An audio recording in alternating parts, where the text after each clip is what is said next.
Senhor Presidente, Senhor Primeiro-Ministro, Senhores Membros do Governo, Senhoras e Senhores Deputados.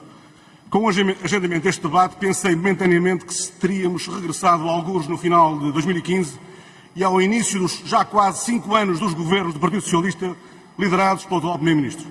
Mas afinal não. Estamos mesmo em setembro de 2020. O Sr. Primeiro-Ministro descobriu finalmente, no meio de uma gigantesca crise sanitária, que não tinha uma visão estratégica para o país. E nos últimos 5 anos de governação nunca se sentiu falta de um pensamento estratégico, nem de qualquer contributo de alguém que olhasse para o país que somos e para o país que queremos ser. O PSD tem vindo a afirmar ao longo dos últimos anos o que está hoje muito evidente para todos. O Governo tem navegado à vista, o Governo não tem um rumo estratégico.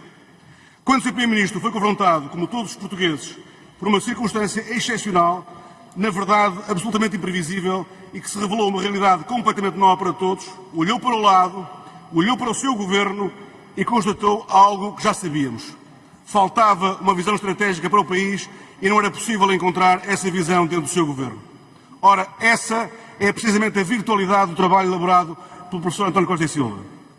Obrigar o Governo a perceber que pode, deve e tem mesmo que haver pensamento estratégico na ação governativa e que o conhecimento da realidade e das possibilidades é sempre um bem necessário para as decisões. Mas hoje vivemos um tempo excepcional. E neste tempo excepcional há uma pergunta à qual o Governo tem mesmo que responder.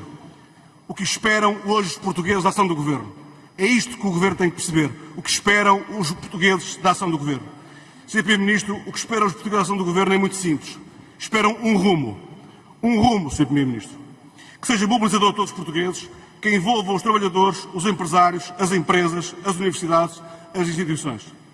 Infelizmente, o Governo não tem sido capaz de definir esse rumo, nem capaz de mobilizar os portugueses para o que temos todos que fazer. O próprio autor da visão estratégica encomendada pelo Governo disse de forma muito clara, e cito, e já hoje a oportunidade desta afirmação é da maior relevância, e diz o professor António Costa e Silva: se não houver uma colaboração e apoio do Estado às empresas rentáveis e competitivas que estão com dificuldades de tesouraria por causa da pandemia, e estas falirem, vai ser um desastre para a economia portuguesa e a recuperação vai ser mais lenta. Esperemos que esta afirmação do professor António Costa e Silva tenha eco no seio do Governo e permita que percebam, de uma vez por todas, que um plano de recuperação tem mesmo que ter no seu cerne medidas que potenciem a produtividade e a competitividade das empresas. Porque são as empresas, são os empresários, são os trabalhadores que criam riqueza e que fazem crescer o país. E é mesmo aí, na capacidade empreendedora, na inovação, no potencial para criar mais e melhor emprego, que tem que se colocar a fatia de leão do apoio europeu à recuperação económica do país. Esta resposta ainda não foi hoje dada pelo Sr. Primeiro-Ministro e devia ser dada. É neste âmbito, nas empresas, onde deve ser colocada a fatia de leão. Sr. Presidente, Sr. Primeiro-Ministro, Senhores do Governo, Senhoras e Senhores Deputados, hoje os portugueses esperam do Governo o que o Governo não conseguiu dar nos 5 anos de governação. Orientação estratégica com objetivos claros, capacidade de concretização, esperam muito mais do Governo, muito mais ação e menos propaganda. Após a apresentação pelo professor António Costa e Silva da visão estratégica para o Plano de Recuperação Económica, o Sr. Primeiro-Ministro iniciou a sua intervenção com uma interrogação, que me recordo porque estive lá a assistir. Perguntava o Sr. Primeiro-Ministro: e agora? Pois é uma boa pergunta que deve ser colocada no seu Conselho de Ministros. E agora? É uma pergunta que também nós temos que lhe devolver. E agora, Sr. Primeiro-Ministro?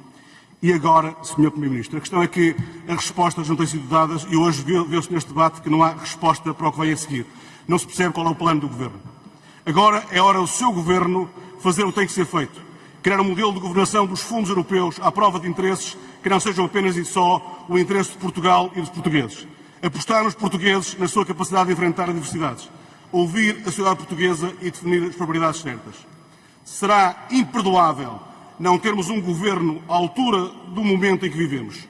Será imperdoável termos um Governo que cometa os mesmos erros dos governos socialistas do passado.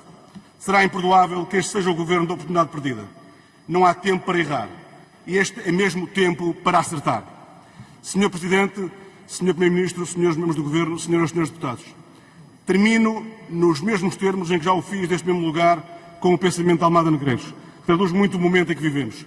Quando eu nasci, as frases que hão de salvar a humanidade já estavam todas escritas. Só faltava uma coisa: salvar a humanidade. E neste caso, o que falta mesmo é um plano. E o plano ainda não se percebeu. Muito obrigado.